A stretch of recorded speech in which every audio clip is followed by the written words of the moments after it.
It weren't forecast this. Now fire. Right then, we're just in the shadow at the moment, but the sun is shining.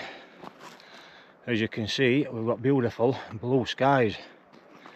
And who can guess where we are? Anybody recognise them two? Glenriddin Dodder End, Sheffield Pike. Glenriddin just down there, that's where we've parked, usual place in big car park. I've said before, Anna, £8.50 for 24 hours. Nice safe parking down there. So yeah, we've got a cracking 3-day weather window. I'm not out for 3 days, just the one night. And I'm heading up a new route for me. And we're going to be camping on another new Wainwright, one that I've not camped on. And the route I'm taking up is the opposite side. Usually come up out of Glenriddin on that Greenside mine path on the opposite side up to Greenside mine just up there. We'll get a better look at that a little bit further up. But I've always sort of looked across to this and seen this route up, and I've looked at it on map and I thought to myself, I'm going to do that one day. So that's where we are. So we're following Glenriddin Beck, which is the beck in middle. But when we get just to where the top side at mine is, we drop down and follow a zigzag path upside. There's a beck up there, I forget the name on it now. And then we get up onto mine workings up on top, and then we follow the valley up. I think that's called Sticks Beck, up to Sticks Pass, where we then along a left and up onto Race somewhere. So that is the plan. Nice and steady away. It's only 2:10. I've just finished off at Neats this morning. Done my usual trick. Couple of hours kip, pack bag, jumped in van, straight up A1. And here we are in beautiful weather, making most in it. So we'll have a little gander of the mine a little bit further up here, because what you get to see from this side is sort of an elevated look at it, an elevated view, which you don't get to see from down on that Greenside Road level, because it's a lot lower down. So once we get a little bit further up, I'll have a look at that.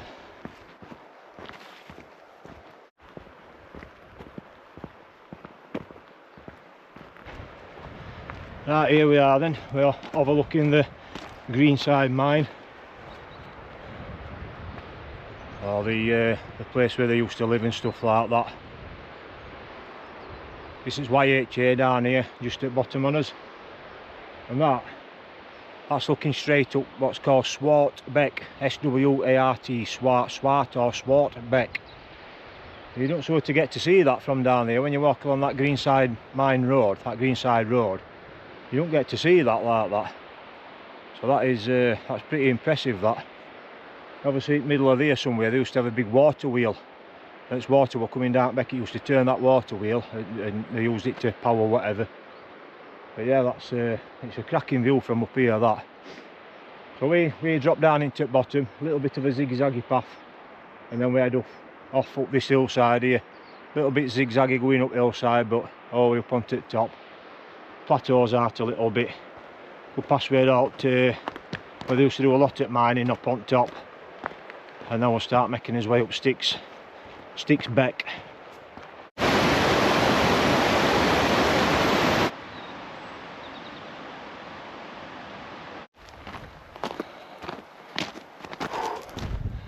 Right, we're on the steep ziggy-zaggy section now.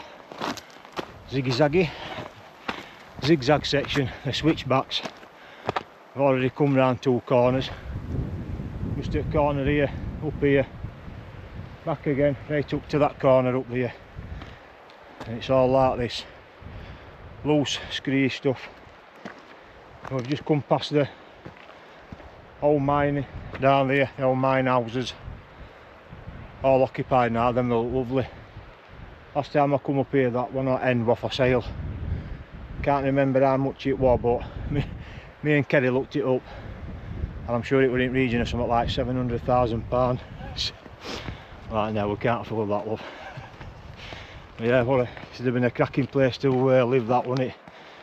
So yeah, it's a lovely viewpoint from just down there, looking straight back down Glenridding Beck, straight into Glenridding. Place fell just there, look.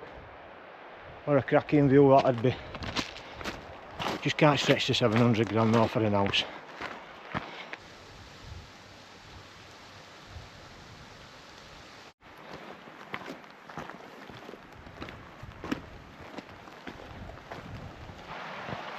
So we're up beyond the ziggy zaggies, the switchbacks, and we're up onto levels out a little bit. Can't see it right well from here just now, but that's top of Sticks Pass just up there, or Sticks Beck.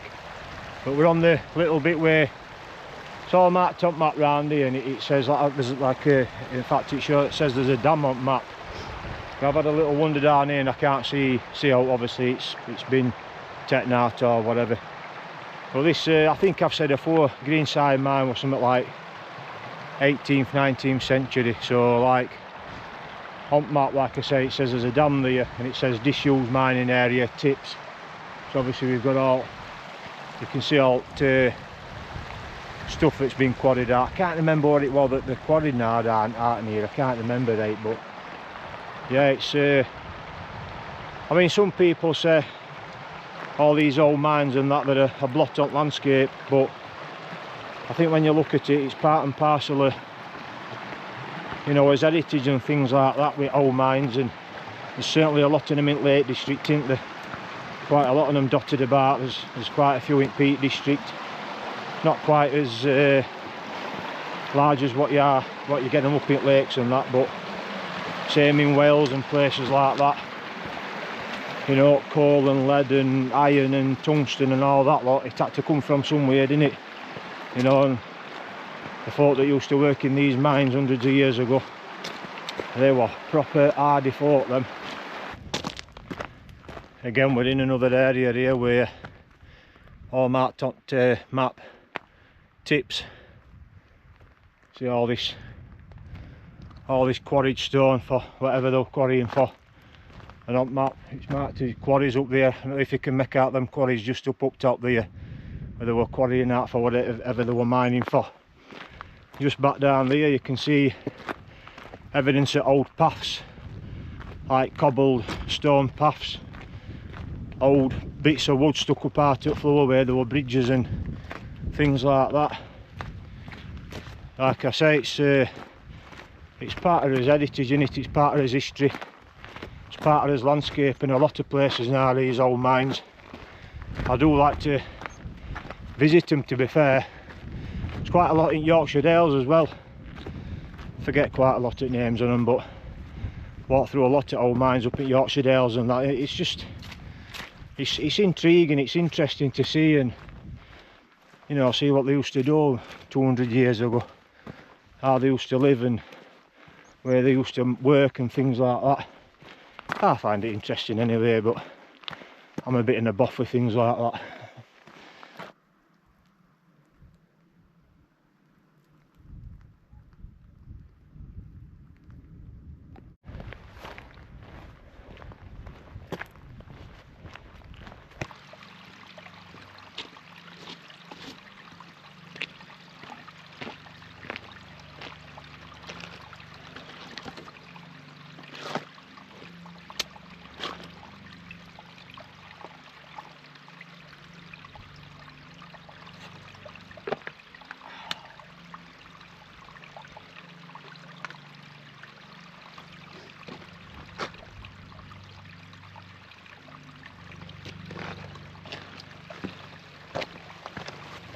So we're sort of getting to the top end of Sticks Gill now, and I've got no water on me, so I need to keep that in mind.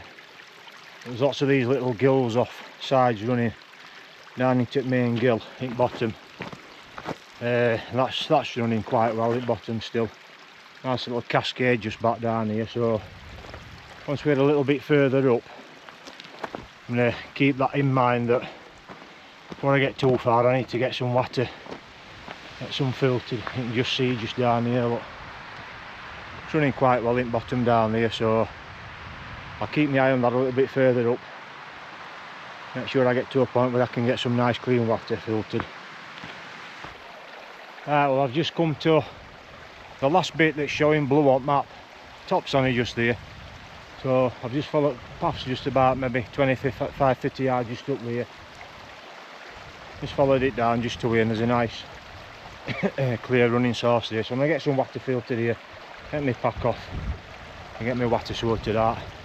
Get to the top and then, oh, you can I forgot there was a ski run off at side of Rays. I don't know whether to make it out just there, coming down hillside there. Sure there's a webcam up there and all. Yeah, right. I'll stop faffing and I get some water filtered. Right, a couple of litres of water filtered. Nice little source there. Look like it's this Styx gill. It's not from one particular source. As I've been coming up, there's loads of these little springs coming out of the hillside here. Loads of them, all filtering down, making their way down hillside, all into main source, Styx gill, and then that makes its way all the way down to that mine at bottom. Then, well, so here we are, back on path. Like I was saying there, just on here, about 20 yards just off at path that the last source indicated on map. The blue lines that you get indicating water. Right then, we'll crack on right at the top, get up onto Rays. Right, we've reached the summit. It's 4:30. Summit's just behind me there, 883 metres, Rays, 4:30 like I say. And a little bit early for pitching tent because sunset is not well 6:45. So I'm going to hang about for a little bit of warm sunshine coming through, but I've just got behind these rocks here because it's very chilly in that wind. I've just took a reading with Skywatch, I don't know if you'll see that. It's sort of going to 20-25 mile an hour and high gust to 31.7 mile an hour. And it's just dipping below in that higher gust into minus, feels like minus 1.5, -2. And temperature's 4 degrees, so it is very, very chilly up here. So stuck my wind shirt on. As I passed them coming up here.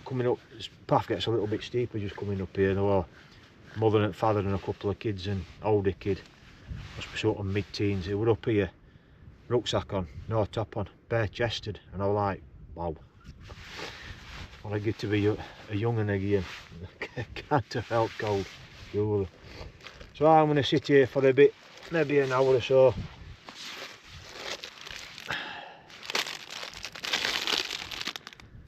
Get a bite to eat. And then we'll go and try and find a pitch somewhere.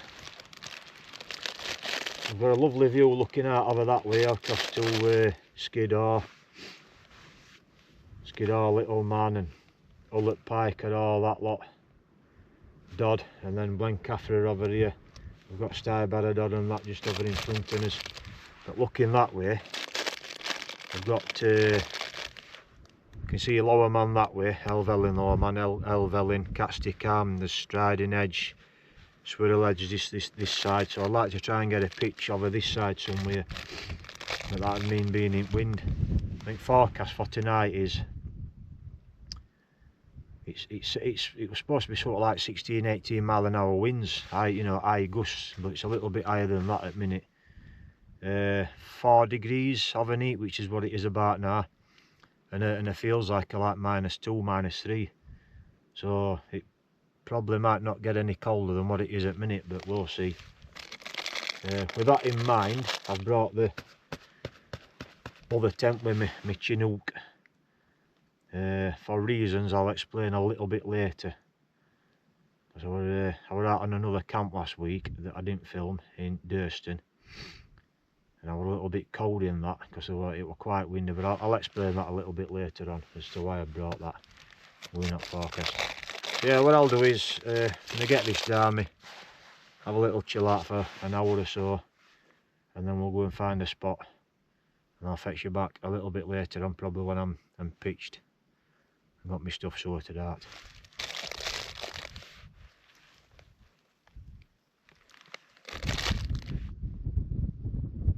Oh, lovely. Right, well, it's about 25 past 6. Sunset is 6:15. Not that we're going to see a lot, because we're just on the summit is there just above my left shoulder. So we're just on the sort of opposite side where we're going to get any colour in sunset. But don't look as though we're going to get much anyway on it. But we've got a nice view of Lower Man, Helvellyn, Swirl Edge, Capsticum. You can just about make Striding Edge out of the other side. St Sunday Crag just over the far side there. Workhouse Moor just down off of Helvellyn. Lovely.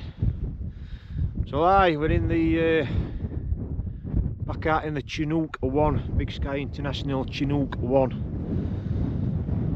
I was saying earlier on, I'll explain a little bit later on when I'm in tent all cosy. A little bit later on why I'm out in this tonight. But I've forgotten just how good looking that tent is. Now nice and tautly pitch you can get it into wind. I mean, I don't know if I was saying when I was just over the other side at Summit, we got sort of, I think we got like a 31 mile an hour gust. Winds were like 18 to 20 mile an hour, 22 mile an hour, up and down, but it's definitely dropped off a little bit, maybe down to sort of 15 to 18 mile an hour. So it's not too bad, but the wind chill is very, very bitter. I've changed out of my stuff that I walked up in. Got my other Senchi on, my base layer, my Senchi and my Rab Alpine jacket. Got my gloves on, and I've got a Bruongo.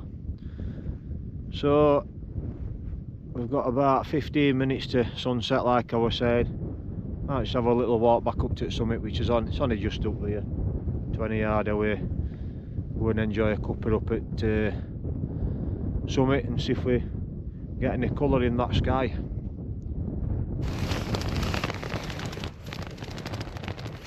Right, it is, what time is it? I've actually been asleep, it's 8:08. I got into, I can't remember what last time I spotted, was it about 8:06 or something? I got in here, got into my Senchi bottoms and got in sleeping bag. I'm feeling quite tired, and I got laid down and fell to sleep. So I've just got up and I'm going to stick the kettle on, get my tea, get another brew, a few bits of chocolate as per usual, but like I said, I'm feeling quite tired, so I'm going to get my tea, and then I'll probably, well, like after I've had my brew and stuff, I'll probably get my ear down and get a good night's keep. Winds seem to have got up, keeps going calm, and then getting up like this, just like this, really gusting, must be gusting to 25-30 mile an hour, that, doing it by our tents, performing. So yeah, aye, so yeah, that is the plan of, yeah, like that. That is the plan for the rest of the night. I'm going to get a good night's kit. Sunrise is 18 minutes past 7, so we'll set the alarm for 7:15 or something like that. See what tomorrow morning brings. So yeah, I'll bid you a good night, and I'll catch up with you in the morning.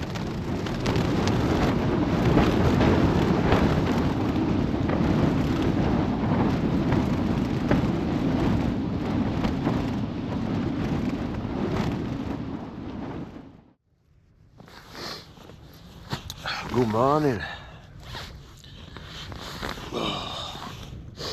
It is 10 to 8. That's got to be one of the worst nights sleep in a tent I've ever had. The wind has been horrendous, absolutely horrendous. In fact, I don't know what time it was. I stuck Skywatch, I just zipped tent down in front of it and stuck Skywatch up outside. And that was one of the highest gust I reported. I don't know if you can see that. 45 miles an hour. And it got worse than that. It got worse. So that's been a shocking night's sleep. Weren't forecasted this, it were only supposed to be like highs at 18 to 20 mile an hour at worst. Early teens winds, you know, 13, 14 mile an hour and highs 18 to 20. Then it sort of dies off like this. It dies right off, and then it comes back like a freight train. So I think it was about 2 o'clock, half 2.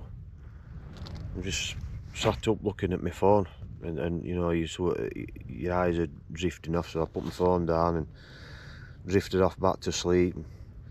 I've literally, not long since, about 5 minutes, woke up, leak coming through in tent. Had a just poke camera outside at this side, it's all clogged out outside as well.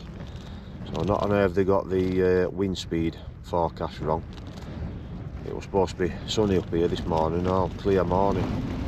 I've got that wrong and all. So I'm going to get myself a brew, try and turn around a little bit, get a bit of breakfast. Unless it clears, we eat next hour or so. We'll be packing up and making his way off.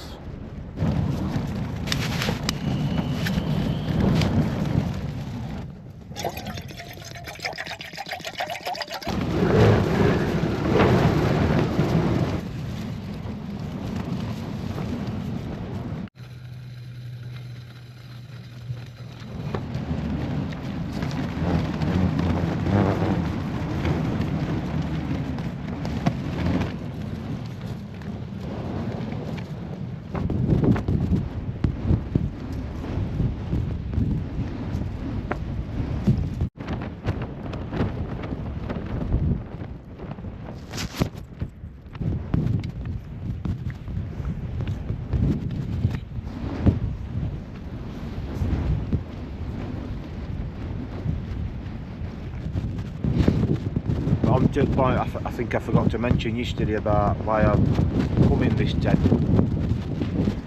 So like last week after the Wildcamp, I had another camp out with a friend up in Lakes again, up here again. I had another camp out with a friend, Nick, off of Instagram. We camped up on Kidsty Pike, and it was quite rough up there. It got up to 30 mile an hour winds up there, but it was sort of, the average wind speeds were 18-20 mile an hour, but it was quite cold. It was like 1 degree, and it was going to -6 in that high wind. And all through night, because it's such a well ventilated airy tent, that Durston X-Mid Pro 1, I was nice and warm, don't get me wrong, in tent in my bag. I'm using my Mythic 400 now, but I don't sleep with my face all covered up, so I could feel cold on my face. The breeze what was whipping in underneath and through, you know, through mesh and everything. I could feel cold on my face, so that was sort of waking me up quite a few times during the evening.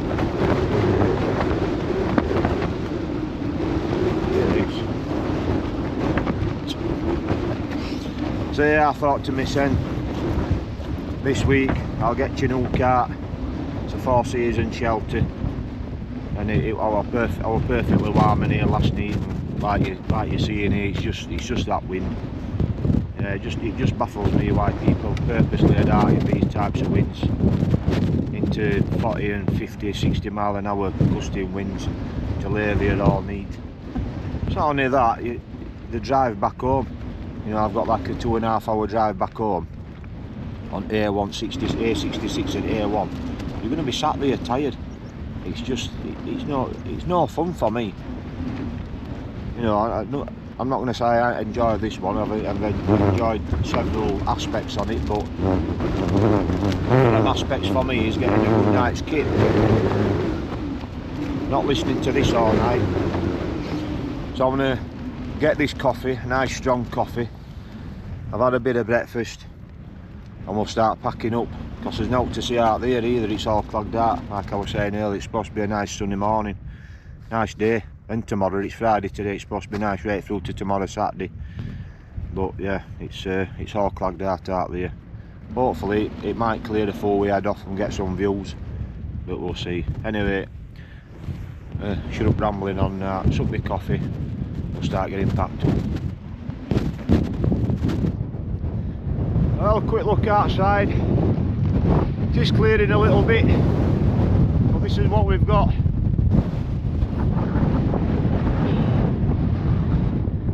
Whew.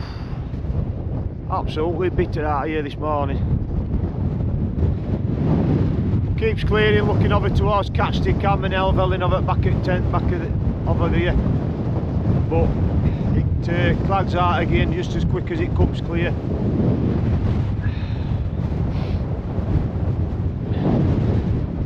You can see how quick that cloud's moving there. I've just had Skywatch up again. It's gone up to 49 mile an hour. 49 mile an hour wind. Crackers. But for anybody that asks, and I get asked it quite a lot, how does Chinook perform in wind? I'll show you.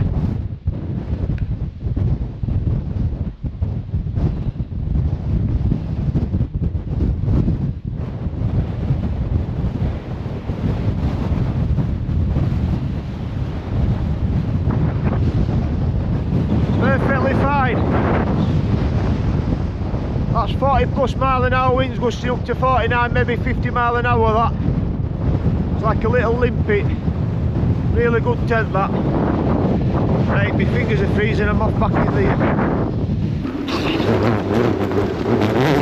Right, we're packed up. Sure, this wind's getting worse. Just need to put my boots on, get outside, tackle dropping tent, we'll get it packed up, we're going to get off. I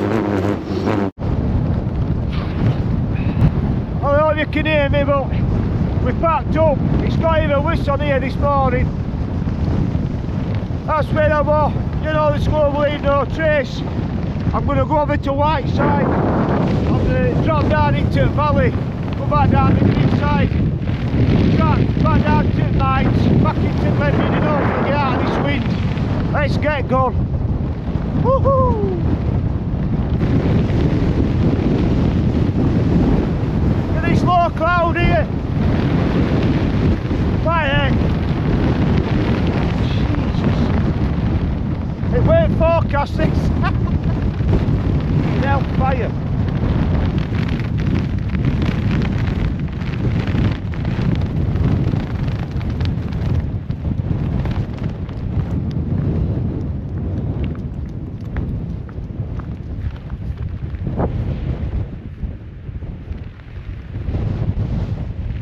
Oh, God blimey, we're out of that wind. We're not far off back down to where Greenside Mine is. Only another 10 minutes just down there. Lovely view back up valley. Back up to north face of Catchstick Cam just there. It's just, I'm so glad to be out of that wind. Absolutely mental that up there this morning. I've seen quite a few folk heading up.